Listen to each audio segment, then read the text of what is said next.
Governor doctor Tamilisai Soundararajan ने भद्राद्री कोत्तागुड़म ज़िले की कबायली आबादी पुसुकुंटा का दौरा किया। ये इलाका घने जंगलात में है। इस इलाके में गैर महफूज कबायली ग्रुप्स रहते हैं। गवर्नर का इन ग्रुप्स ने शानदार इस्तकबाल किया। गवर्नर ने 1 मिनट के लिए उनके साथ रक़्स भी किया। इस मौके पर डॉक्टर तमिलिसाई सौंदरराजन ने कहा कि वो इस दौरे को कभी फरामोश नहीं कर पाएंगी। उन्होंने कबायली आबादियों की तरक्की के लिए मुश्तरका मसाइल की ज़रूरत पर भी जोर दिया।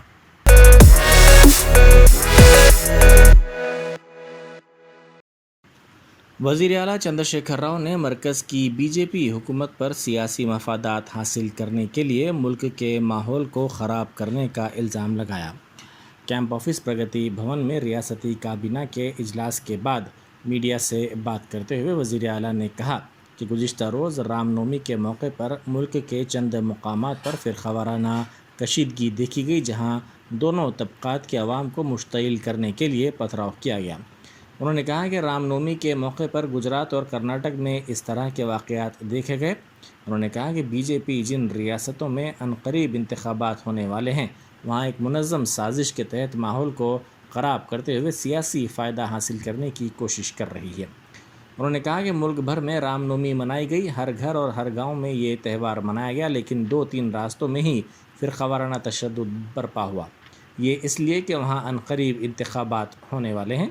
उन्होंने कहा कि वोटों के लिए बीजेपी मुल्क बर्बाद कर रही है, जो अफसोसनाक है।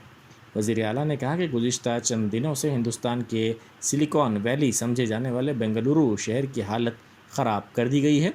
कर्नाटक भर में बीजेपी मुख्तलिफ़ तरीक़ों से दोनों तबक़ात को मुश्तइल करने की कोशिश कर रही है। उन्होंने कहा कि कर्नाटक में 6 तरह की पाबंदियाँ आयद की गई हैं, जिनमें हिजाब पाबंदी, हलाल गोश्त पर पाबंदी, मुस्लिम ड्राइवरों की गाड़ियों में सफ़र करने पर पाबंदी, मुस्लिम ताजिरान से अशिया ना ख़रीदने जैसी पाबंदियाँ आयद की गई हैं। वज़ीर आला ने तशवीश का इजहार करते हुए कहा कि बेंगलुरु जैसे शहर में जहाँ IT के तहत रास्त और बिलवास्ता तौर पर 60 लाख अफराद को रोज़गार फराहम हो रहा है, वहाँ फ़िरक़ावाराना कशीदगी की वजह से IT कंपनियाँ और दीगर सनतें परेशान हैं। గతంలో ఈ వికారాబాద్ జిల్లా ప్రాంతంలో, రంగారెడ్డి జిల్లా ప్రాంతంలో ఉన్న ప్రజలకు ప్రభుత్వ పరంగా మేము ఇచ్చినటువంటి హామీ మేరకు జియో 111 ఎత్తేస్తూ కేబినెట్ డిసైడ్ చేసింది. అయితే దాని మీద చీఫ్ సెక్రటరీ గారి ఆధ్వర్యంలో కమిటీ చేసినాము. పొల్యూషన్ బోర్డు, ఈ పర్యావరణానికి సంబంధించి అటవీ శాఖ, ఇతరులందరినీ కలిపి ఎట్టి పరిస్థితులలో మూసీ నది, ఈసా నది మరియు ఆ 2 జలాశయాలు కలుషితం కాకుండా ఏ పద్ధతిలో దానికి పెట్టానో గ్రీన్ జోన్స్ కూడా డిక్లేర్ చేస్తూ, మాస్టర్ ప్లాన్ కూడా ఇంప్లిమెంట్ చేస్తూ ఆ జీవో ఇంప్లిమెంట్ చేయాలని చెప్పి ఆదేశం ఇచ్చినాం. బహుశా కొద్ది రోజులలో చీఫ్ సెక్రటరీ గారు వాళ్ళందరూ సమావేశమై దానికి సంబంధించినటువంటి ఉత్తర్వులు జారీ అవుతాయి. ఇది అక్కడ ప్రాంత ప్రజలకు ఒక మంచి శుభవార్త. తర్వాత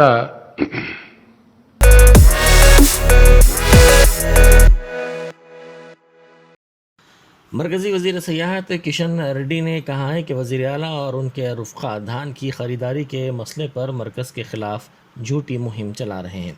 उन्होंने दिल्ली में मीडिया से बात करते हुए कहा कि गुज़िश्ता साल इसी सीज़न में 44.75 लाख टन धान की ख़रीदारी की गई थी। उन्होंने किसानों की जानिब से बीजेपी कायदीन की ईमा पर धान पैदा करने से मुताल्लिक़ वज़ीर आला के दावों को गलत करार दिया। 2021 సంబంధించింది 62.53 మెట్రిక్ లాక్ మెట్రిక్ టన్స్. ఇది అందులో రా rice 17.78 lakh metric tons, boil rice 44.75 lakh metric tons. అంటే ఇంకా బ్యాలెన్స్ ఎంత ఉంది? 8.34 lakh మెట్రిక్ టన్స్ ఇంతవరకు ఇంకా సరఫరా చేయలేను. ఈయన కేంద్ర ప్రభుత్వాన్ని గురించి మాట్లాడతారు. ఎన్నిసార్లు పొడిగించారు ఈ విషయాన్ని? అందులో బాయిల్ రైస్ 1,34,00,000 మెట్రిక్ టన్స్ ఇంకా ఇవ్వాల్సింది తీసుకుంటామని. ఇది 2021 లేటెస్ట్ ఈరోజు రిపోర్టింగ్ 31/3 అంటే మార్చి 31 రిపోర్టింగ్. మార్చి 31కు ఇంకా 2021కు మేము చేసుకున్నటువంటి అగ్రిమెంట్ ప్రకారము 8.34 lakh మెట్రిక్ టన్స్ రాష్ట్ర ప్రభుత్వం ఎఫ్సిఐకి అందచేయాలి. అగ్రిమెంట్ ప్రకారము బాయిల్డ్ రైస్ కూడా 1.34 lakh boiled rice, 7 lakh metric tons రా రైస్ ఈరోజు కూడా తీసుకోవడానికి సిద్ధంగా ఉన్నాం. నేను ఇది చెప్తే నేను మీ ముందు చాలాసార్లు మాట్లాడాను, ప్రజల ముందు కూడా మాట్లాడాను. అగ్రిమెంట్ ప్రకారం రాష్ట్ర ప్రభుత్వం అంగీకారం చేసి ఏదైతున్నదో దాని ప్రకారం మేము బియ్యం కొనుగోలు చేస్తామని చెప్పారు. మీరే రాసిచ్చారు, మీ చేతులతోటే రాసిచ్చారు. రాష్ట్ర ప్రభుత్వమే బాజాప్తగా రాసిచ్చింది. ఈరోజు భారతీయ జనతా పార్టీ ప్రభుత్వాన్ని ఈరోజు ఇష్టం ఉన్నట్టు ఇష్టారాజ్యంగా మాట్లాడుతూ ఉన్నారు. నేను మనవి వస్తున్నాను, 2021 సంబంధించి తెలంగాణ రాష్ట్రంలో ఖరీఫ్ రబీ పంటలో మిల్లింగ్ చేసి ఎఫ్సిఐ సరఫరా చేయడానికి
स्पेशल जज एमएलए एमपी कोर्ट ने ऑनरेबल एमएलए अकबरुद्दीन ओवैसी साहब पे जो है जो केस बुक किया गया था उस केस में जो है जजमेंट प्रोनाउंस किया और उस जजमेंट में दोनों ही केसों में ऑनरेबल एमएलए साहब को जो है बाइज्जत बरी कर दिया गया और कोर्ट का ऑब्जर्वेशन यही था कि जो एविडेंस कोर्ट में पेश हुआ वो सफिशिएंट नहीं था, इसलिए जो है उनको अकबरुद्दीन ओवैसी साहब को जो है इसमें एक्विटल दिए है।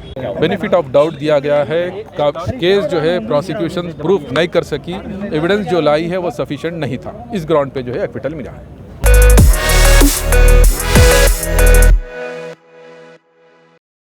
कांग्रेस के सीनियर लीडर पुनाला लक्ष्मैया ने कहा है कि वज़ीर आला चंद्रशेखर राव दिल्ली में धरना दे रहे हैं और प्रगति भवन में ड्रामा कर रहे हैं। उन्होंने मुतालबा किया कि अब तक खरीदी गई 30% धान के सिलसिले में किसानों को मुआवजा अदा किया जाए। उन्होंने कहा कि किसानों के मसले पर वज़ीर आला चंद्रशेखर राव ने काबीना के इजलास में ड्रामा किया।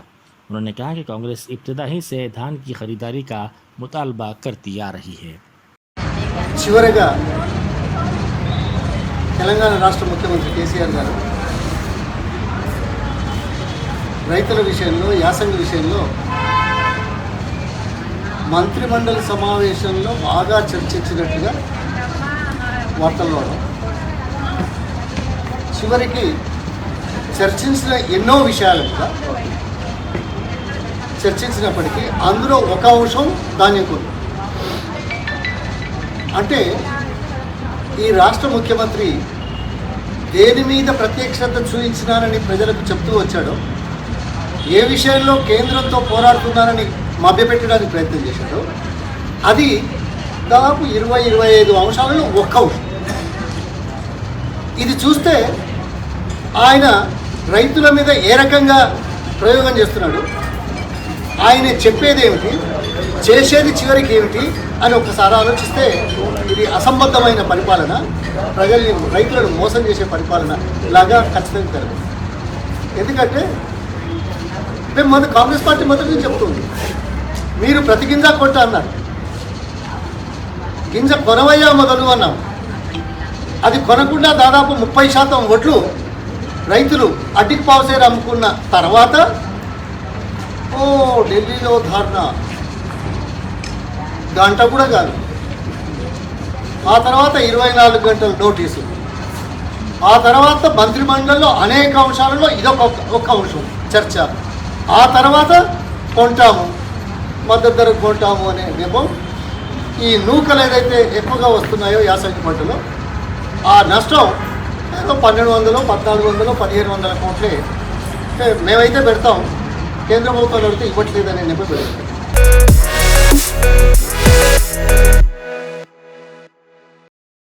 सदर पीसीसी रेवंत रेड्डी ने कहा है कि रियासत में किसानों की हालत ज़ार की वज़ीर आला को कोई फ़िक्र नहीं है।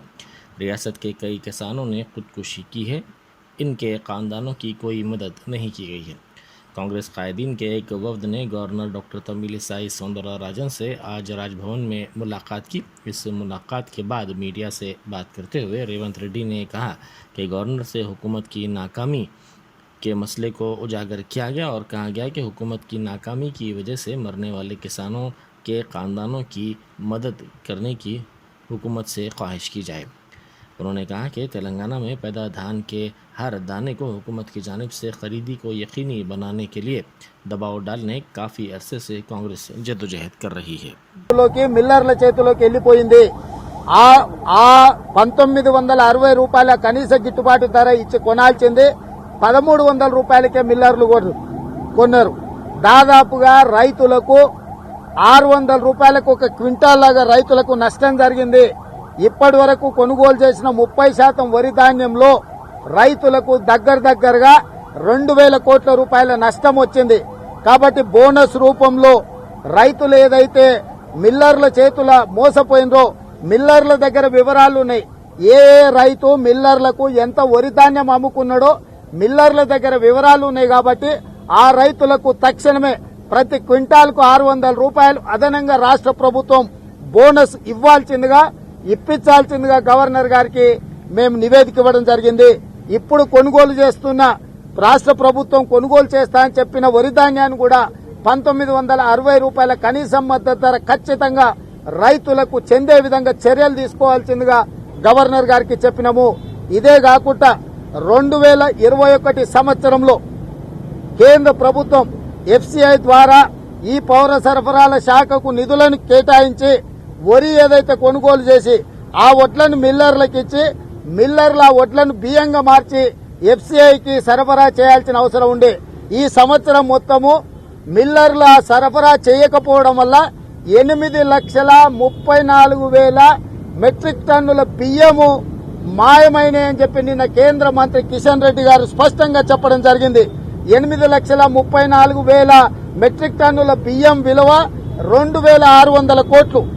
కేంద్ర ప్రభుత్వము 2,600 కోట్ల రూపాయల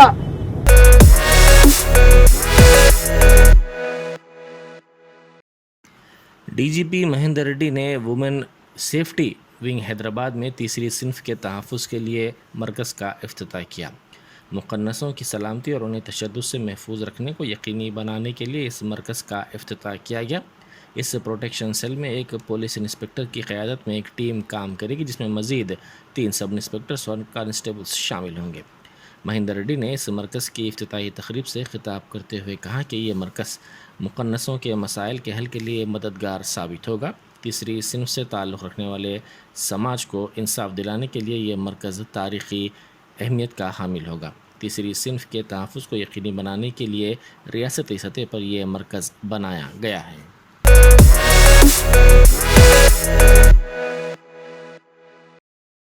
हुकूमत तेलंगाना की जानिब से मुख्तलिफ महकमेजात में 80,000 से ज़ायद सरकारी मुलाजिमतों पर तक़र्रुरात के पेश नज़र महकमे अक़लियती बहबूद की जानिब से अक़लियती तालीम याफ्ता उम्मीदवारों की मुफ्त कोचिंग और रहनुमाई का फ़ैसला किया गया है।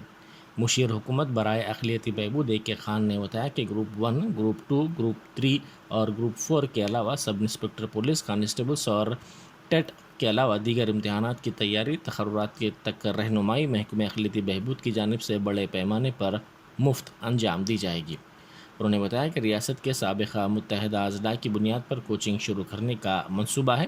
اقلیتی امیدواروں کو نہ صرف کوچنگ دی جائے گی بلکہ ان کے تمثیلی امتحانات بھی لیے جائیں گے تاکہ ان میں خود اعتمادی پیدا ہو سکے۔ تمثیلی امتحانات کی کارکردگی کی بنیاد پر ملازمتوں کے لیے رہنمائی بھی کی جائے گی۔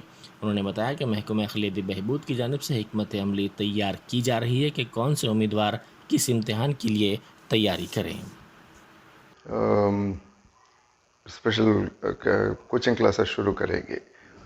اب ہم لوگ تیاری میں ہیں۔ اب جیسے بھی رمضان کا مہینہ ختم ہونے کے بعد امیڈیٹلی فوراً اس کے بعد میں ہم لوگ شروع کریں گے۔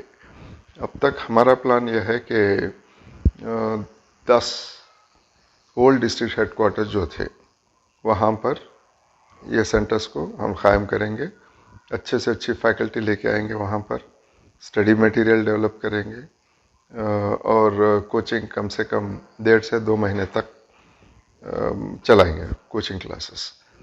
ٹیسٹنگ بھی، فریکوینٹ ٹیسٹ بھی کنڈکٹ کرتے جائیں گے تاکہ ایگزامینیشن میں جانے کے بعد آپ کو اس کا یہ بات کا بھی احساس ہو جائے گا کہ کس طرح کا اسٹینڈرڈ ہوتا ہے، کس طرح سے کرنا ہے اس کو۔ تو اس کے لیے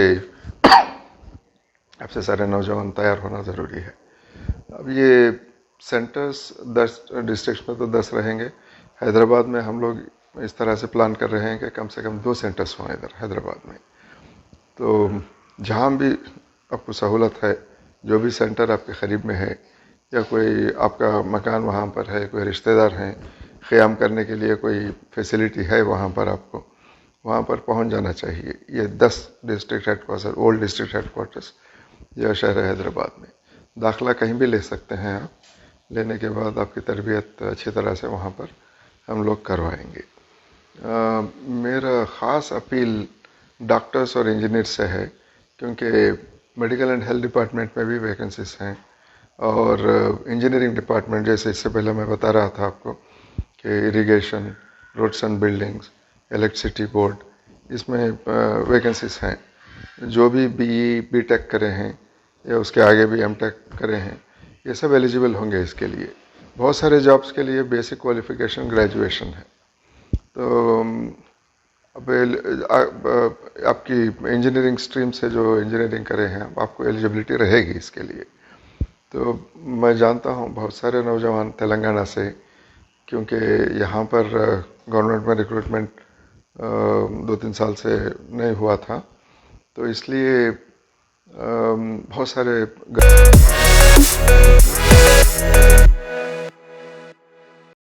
دستور کے تحفظ کے لیے سرگرم ہونے کا دعویٰ کرنے والی راجنگا پریرکشنا ویدیکا نے دستور میں تبدیلی سے متعلق وزیر اعلیٰ کے ریمارکس کی مذمت کی اور اسے سازش قرار دیا۔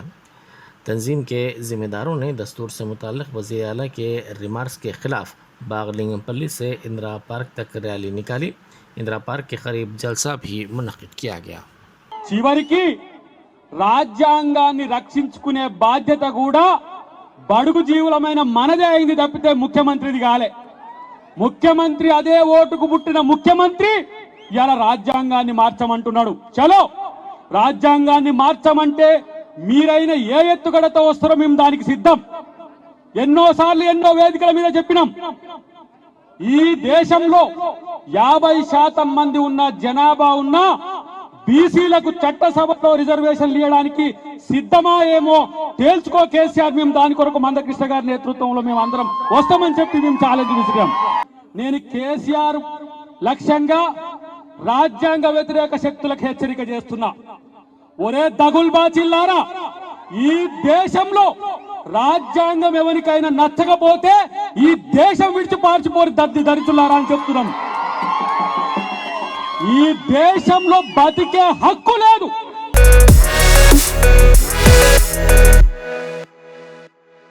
تنخواہیں ادا نہ کرنے پر سڑکوں پر جھاڑو لگانے والوں نے سڑک پر بھیک مانگ کر انوکھا احتجاج کیا۔ ان کا کہنا ہے کہ 2 ماہ سے تنخواہیں انہیں نہیں ملی، جس کے سبب انہیں شدید مشکلات کا سامنا کرنا پڑ رہا ہے۔ میدک ضلع کے مسائی پیٹ میں یہ انوکھا واقعہ پیش آیا۔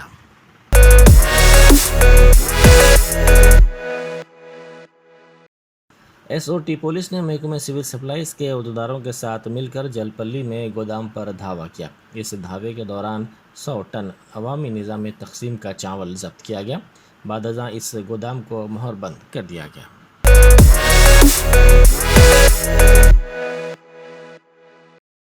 جھارکھنڈ میں کیبل کار کے واقعے کے متاثرین کو فوج نے بچایا۔ جھارکھنڈ کے دیوگڑھ ضلع کی تریکٹ ہلز کو جوڑنے والی کیبل کارز میں 15 سیاح پھنس گئے تھے۔ ہندوستانی فضائیہ کے ہیلی کاپٹرز کے ذریعے ان کو بچایا گیا۔ یہ افراد ہوا میں معلق لٹکے ہوئے تھے۔ اس واقعے میں 2 افراد ہلاک ہو گئے اور دیگر 12 زخمی ہو گئے، جن کو علاج کے لیے دواخانہ منتقل کر دیا گیا۔